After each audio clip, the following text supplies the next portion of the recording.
पहले मेरा आप सभी को प्यार भरा प्रणाम। मैं मधु जोशी स्वागत करती हूँ आपका अपने YouTube चैनल मधु गढ़वाली 121 पे। तो दोस्तों, आज की वीडियो में मैं आपको बताऊंगी किन संकेतों से पता चलता है कि मनुष्य का पुनर्जन्म हुआ है। भगवान शिव ने नारद जी को उन महत्वपूर्ण रहस्यों के विषय में बताया है जिससे यह पता चलता है कि मनुष्य पिछले जन्म में कौन था तथा उसने पिछले जन्म में पाप कर्म किए थे या पुण्य कर्म किए थे। तो चलिए जानते हैं इन रहस्यों के बारे में। एक समय की बात है, भगवान शिव कैलाश पर्वत पर विराजमान थे। तभी नारद जी अपनी दिव्य वीणा के साथ भगवान शिव के पास पधारे हैं। नारद जी के मुखमंडल पर एक दिव्य आभा थी और उनका हृदय भगवान शिव के दर्शन से पुलकित हो रहा था।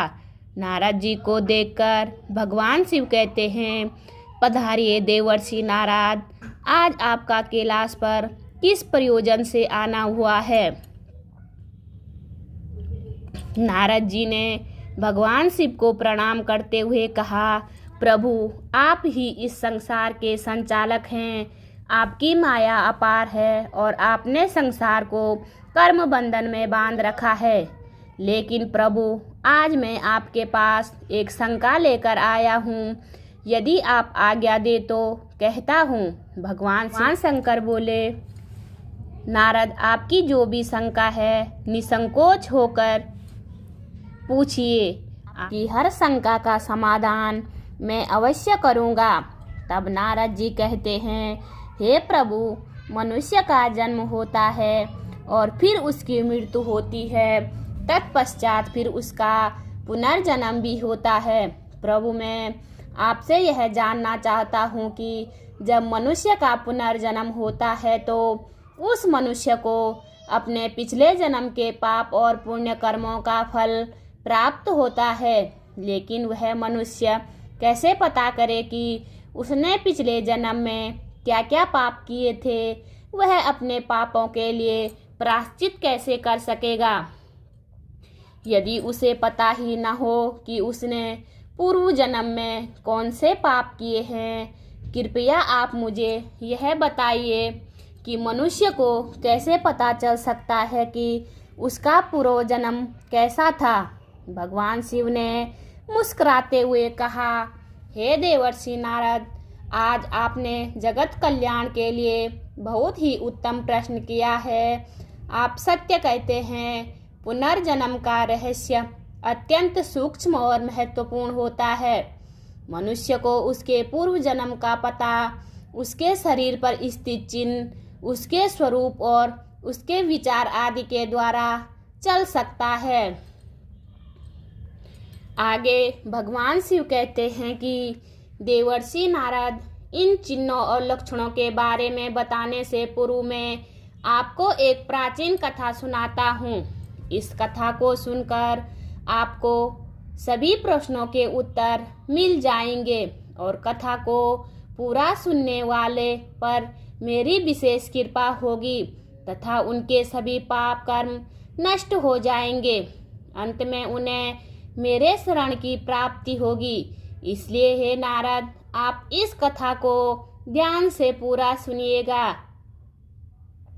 शिवजी की बात सुनकर नारद जी कहते हैं, हे प्रभु, यह तो मेरा परम सौभाग्य है जो यह कथा मैं आपके मुख से सुन रहा हूँ। आपके मुख से कथा सुनने मात्र ही कोटि कोटि पाप नष्ट हो जाते हैं। इसलिए हे प्रभु, कृपया आप मुझे वह कथा सुनाइए। इस कथा को ध्यान से पूरा सुनूंगा और इसका प्रचार करूंगा। भगवान शिव मुस्कुराते हुए कहते हैं, ठीक है देवर्षि नारद जी, चलिए अब मैं आपको कथा सुनाता हूँ। भगवान शिव कहते हैं, हे नारद, बहुत समय पहले एक विशाल और समृद्ध राज्य में राजा सुरेंद्र प्रताप का शासन था। राजा सुरेंद्र प्रताप धर्मपरायण, न्यायप्रिय और अपने प्रियजनों के कल्याण के प्रति समर्पित थे। उनके 5 पुत्र थे जिनके नाम थे आयुष्मान, आदित्य, वैभव, सूर्यांश और शुभाकर, यह सभी पुत्र युवा योग्य थे, लेकिन उनके जीवन में कुछ अजीब और भयावह घटनाएं घटने लगी जो राजा को अत्यंत चिंतित कर गई। एक दिन वे पांचों पुत्र अपने पिता के पास एक एक करके आते हैं। सबसे पहले आयुष्मान अपने पिता के पास आया और बोला, पिताजी, मुझे हर रात एक ही सपना आता है कि मैं रात भूमि में खड़ा होता हूँ और हर बार मेरी मृत्यु हो जाती है। मैं इस सपने से बहुत परेशान हूँ। उसके बाद आदित्य भी अपने पिता से मिलने आया और आदित्य ने कहा, पिताश्री, जब भी मैं पर्वतों के शिखरों के लिए जाता हूँ तो मुझे ऐसा महसूस होता है कि वहाँ से गिर जाऊँगा। यह भय मुझे हर पल सताता रहता है। आदित्य के बाद वैभव अपने पिता से मिलने आया और वैभव ने अपने पिता से कहा, हे पिताश्री, मैं जल से अत्यधिक भयभीत हूँ। मुझे नदी, तालाब या समुद्र के पास जाने में भी डर लगता है। यह डर मेरे जीवन को बुरी तरह प्रभावित कर रहा है। फिर सूर्यांश भी अपने पिता के पास आया और उसने बताया, हे पिताश्री, मुझे आग से गहरा भय है। ऐसा लगता है कि मैं किसी भी समय जल जाऊंगा। हालांकि मेरे जीवन में ऐसा कुछ कभी नहीं हुआ जिससे मुझे आग से डर लगना चाहिए। अंत में सबसे छोटे बेटे ने आकर अपने पिता से कहा, हे पिताश्री, मैं अक्सर ऐसे अनुभव करता हूँ जैसे मैं किसी अनजानी जगह पर पहले भी आ चुका हूँ। यह अनुभूति मेरे मन को विचलित कर देती है। राजा सुरेंद्र प्रताप इन घटनाओं से अत्यधिक चिंतित हो गए और उन्होंने राज्य के सभी विद्वानों, ज्योतिषों और चिकित्सकों से परामर्श किया, लेकिन कोई समाधान नहीं मिला। फिर एक दिन राज्य में महान विद्वान ऋषि वशिष्ठ जी पधारे। उनके आने की सूचना पाकर राजा सुरेंद्र प्रताप ने उनका सम्मान पूर्वक स्वागत किया और उन्हें राजमहल में बुलाया। जब महर्षि वशिष्ठ जी ने राजा से कहा, हे राजन, आपके स्वागत में मैं अत्यंत प्रसन्न हूँ, किंतु आपके चेहरे पर चिंता और उदासी दिखाई पड़ रही है। इसका क्या कारण है? हे राजन, संकोच ना करें, जो भी बात है स्पष्टता से कहिए। तब राजा ने ऋषि वशिष्ठ जी को अपने पुत्रों की अजीब घटनाओं के बारे में विस्तार से बताया। ऋषि वशिष्ठ जी ने ध्यानमग्न होकर मनन किया और फिर गंभीर स्वर में बोले, हे राजन, आपके पुत्रों की यह समस्याएं उनके पूर्व जन्मों से जुड़ी हुई है। प्रत्येक पुत्र का जीवन उसके पूर्व जन्म के कर्मों का परिणाम है। मैं आपको उनके पूर्व जन्मों के बारे में बताता हूँ। ऋषि वशिष्ठ जी ने सबसे पहले आयुष्मान की ओर देखा और कहा, आयुष्मान, तुम्हारा पूर्व जन्म में सूर्य केतु नाम था। तुम एक महान योद्धा थे और मगध के राजकुमार थे।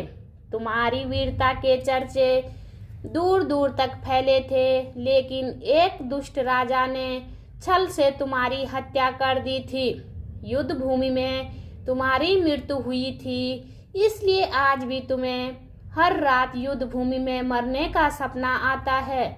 आयुष्मान ने सिर झुकाकर कहा, हे ऋषिवर, क्या इसका कोई समाधान है? ऋषि वशिष्ठ जी ने उत्तर दिया, हे पुत्र, तुम्हें अपनी वीरता के गुण को पुनः जागृत करना होगा।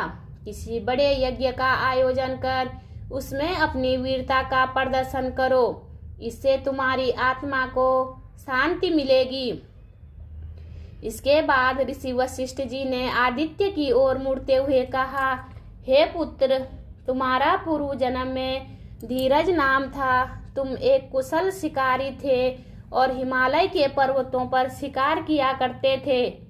एक दिन तुम शिकार करते समय पर्वत से गिरकर अपनी जान गंवा बैठे। यही कारण है कि आज तुम्हें ऊंचाइयों से डर लगता है।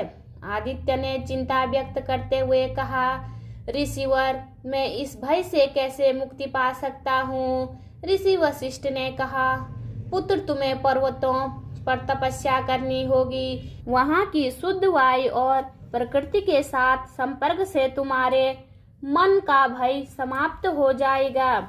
ऋषि वशिष्ठ ने वैभव की ओर देखा और कहा, वैभव, तुम पूर्व जन्म में एक कुशल नाविक थे और समुद्रों में यात्रा किया करते थे, लेकिन एक भयंकर तूफान में तुम्हारी नाव डूब गई और तुमने प्राण गंवा दिए। यही कारण है कि आज तुम्हें जल से अत्यधिक भय लगता है।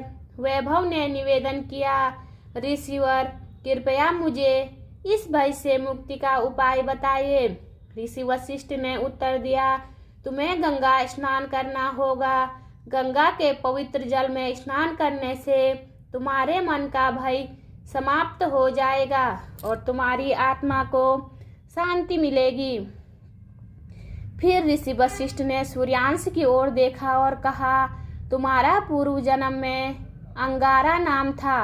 तुम एक यज्ञकर्ता थे और आग के साथ तुम्हारा अत्यधिक संपर्क था, लेकिन एक दिन यज्ञ के दौरान आग से विकराल रूप धारण कर लिया और तुम उसमें जल गए। यही कारण है कि आज तुम्हें आग से गहरा भय है। सूर्यांश ने दुखी होकर कहा, ऋषिवर, मुझे भय से कैसे मुक्ति मिल सकती है।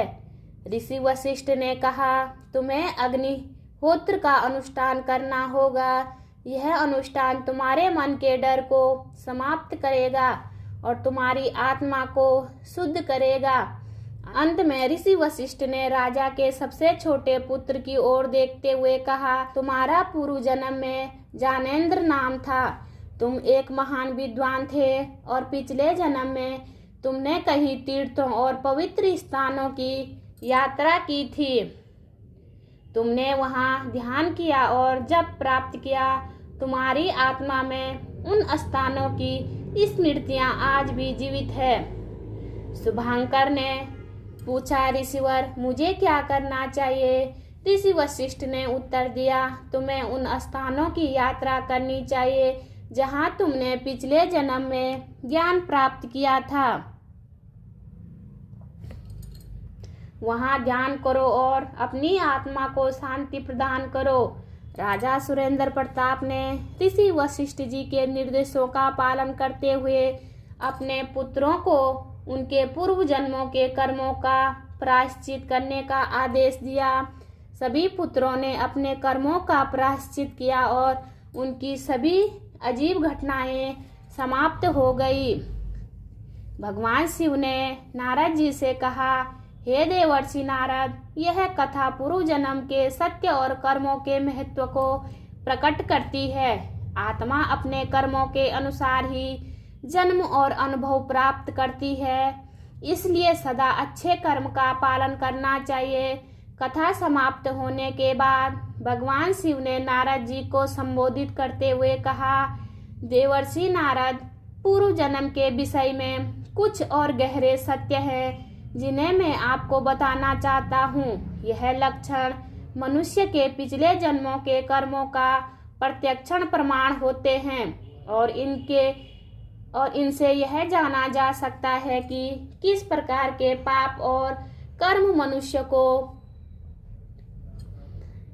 अगले जन्म में क्या फल देते हैं। भगवान शिव ने कहा, जो मनुष्य अपने पिछले जन्म में असत्यवादी होता है, अर्थात झूठ बोलकर धन कमाता है, उसे यमलोक में कठिन यातनाएं सहनी पड़ती है।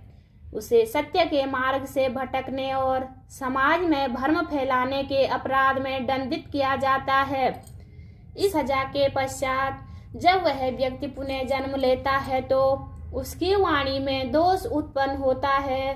वह हक लाकर बोलता है या उसकी वाणी में स्पष्टता नहीं होती। यह दोष उसके झूठ बोलने के पाप का प्रत्यक्ष प्रमाण है। ऐसे व्यक्ति के जीवन में संवाद की कठिनाइयां आती है और वह सामाजिक रूप से अक्षम हो जाता है। भगवान शिव ने आगे कहा, यदि कोई व्यक्ति अपने पिछले जन्म में निष्पाप और मासूम जानवरों पर अत्याचार करता है तो उसे भी नरक की यातनाओं से गुजरना पड़ता है। वह नरक में उन जानवरों की पीड़ा का अनुभव करता है जिन्हें उसने कष्ट दिया था। जब वह व्यक्ति पुनः जन्म लेता है तो उसकी वाणी को शक्ति नहीं मिलती और वह गूंगा पैदा होता है। यह लक्षण उसके पूर्व जन्म की दयता और हिंसा के परिणाम स्वरूप प्रकट होती है। उसकी आत्मा में जो दोष उत्पन्न होता है वह इस जन्म में गूंगेपन के रूप में प्रकट होता है। भगवान ने गंभीर स्वर में कहा, जो व्यक्ति अपने पूर्व जन्म में अकारण किसी की हत्या करता है वह भी नरक की भयानक यातनाओं का सामना करता है। नरक में उसे दर्द और पीड़ा का अनुभव कराया जाता है जो उसने हत्या के द्वारा दूसरों को दिया था। जब वह व्यक्ति पुनः जन्म लेता है तो उसे कोढ़ जैसे गंभीर रोग से ग्रसित शरीर प्राप्त होता है। कोढ़ का रोग उस व्यक्ति के शरीर को विकृत कर देता है और वह समाज से तिरस्कृत होता है। यह रोग उसके पाप का प्रत्यक्ष परिणाम है और यह उसे जीवन भर कष्ट देता है। भगवान शिव ने आगे बताया है, जो व्यक्ति पिछले जन्म में शराब का अत्यधिक सेवन करता है उसे यमलोक में भीषण कष्टों से गुजरना पड़ता है। उसके शरीर को गर्म लोहा पिघलाकर पीने के लिए दिया जाता है और उसकी आत्मा को इस प्रकार की अत्यंत दर्दनाक यातनाओं का सामना करना पड़ता है। जब वह व्यक्ति पुनः जन्म लेता है तो उसके दांत टेढ़े मेढ़े काले और खराब हो जाते हैं। उसे दांतों से संबंधित रोग लग जाता है जो उसके पूर्व जन्म के पाप का परिणाम होता है। इस लक्षण से उसे बार बार दंत चिकित्सा की आवश्यकता होती है और उसका चेहरा भी विकृत हो सकता है। भगवान शिव ने कहा, जो व्यक्ति अपने पिछले जन्म में धन या स्वर्ण की चोरी करता है उसे भी यमलोक में सजा मिलती है। उसका मन स्वर्ण और धन की लालसा से ग्रसित होता है और वह इस पाप के कारण नरक में भी अत्यधिक पीड़ा सहता है। जब वह पुनः जन्म लेता है तो उसके नाखून टेढ़े मेढ़े विकृत और भद्दे हो जाते हैं। उसके नाखूनों की यह विकृति उसके पूर्व जन्म के पाप का प्रतीक होती है। इस लक्षण के कारण वह समाज में तिरस्कृत हो जाता है और उसका आत्मविश्वास भी कमजोर हो जाता है। भगवान शिव ने गंभीरता से कहा है, हे नारद, जो व्यक्ति अपने पिछले जन्म में गुरु का अपमान करता है या गुरु की पत्नी के साथ संबंध बनाता है वह अत्यंत पापी होता है। ऐसे व्यक्ति को नरक में कठोर दंड दिया जाता है। उसे चर्म रोगों का सामना करना पड़ता है जिससे उसकी त्वचा में विकृति आ जाती है। जब वह पुनः जन्म लेता है तो उसे चर्म रोग से पीड़ित शरीर प्राप्त होता है। उसकी त्वचा में विभिन्न प्रकार के विकार उत्पन्न होते हैं और वह जीवन भर इस रोग से पीड़ित रहता है। यह उसके गुरु के प्रति किए गए पाप का परिणाम है। भगवान शिव ने बताया है, जो व्यक्ति अपने पिछले जन्म में दान धर्म का पालन नहीं करता वह इस जन्म में अत्यंत दरिद्र बनता है। वह नरक में दरिद्रता की यातनाएं को सहता है और भिक्षा मांगकर जीवन यापन करता है। जब वह पुनः जन्म लेता है तो उसकी आर्थिक स्थिति अत्यंत कमजोर होती है। उसे भिक्षा मांगनी पड़ती है और उसका जीवन अत्यंत कठिनाइयों से भरा होता है। यह दरिद्रता उसके दान धर्म के अभाव का प्रतिफल है। भगवान शिव ने कहा है, जो व्यक्ति अपने पिछले जन्म में अपनी पतिव्रता पत्नी को कष्ट देता है और वैश्यों के साथ संबंध बनाता है उसे नरक में भीषण यातनाएं झेलनी पड़ती है।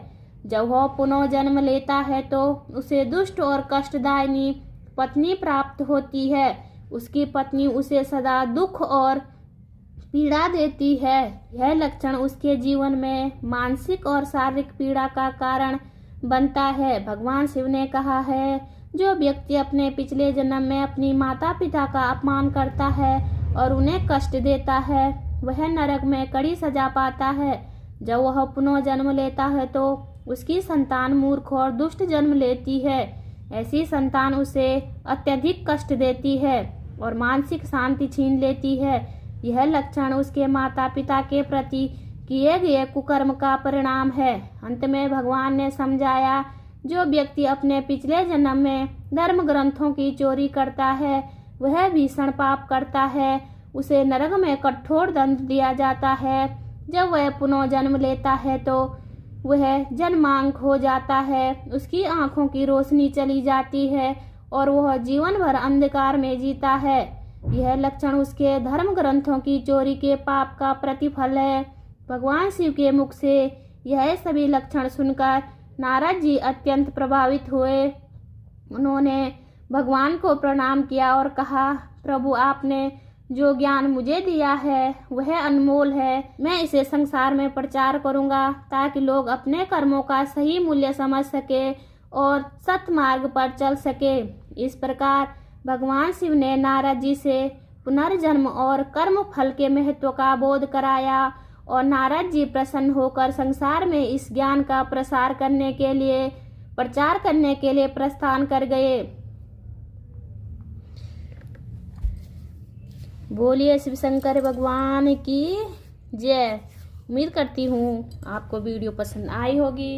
वीडियो पसंद आए तो वीडियो पे लाइक कीजिए, कमेंट कीजिए, अपने दोस्तों के साथ शेयर कीजिए। चैनल पे नए हो तो सब्सक्राइब जरूर कीजिए। मैं मधु जोशी मिलती हूँ आपको अगली वीडियो में।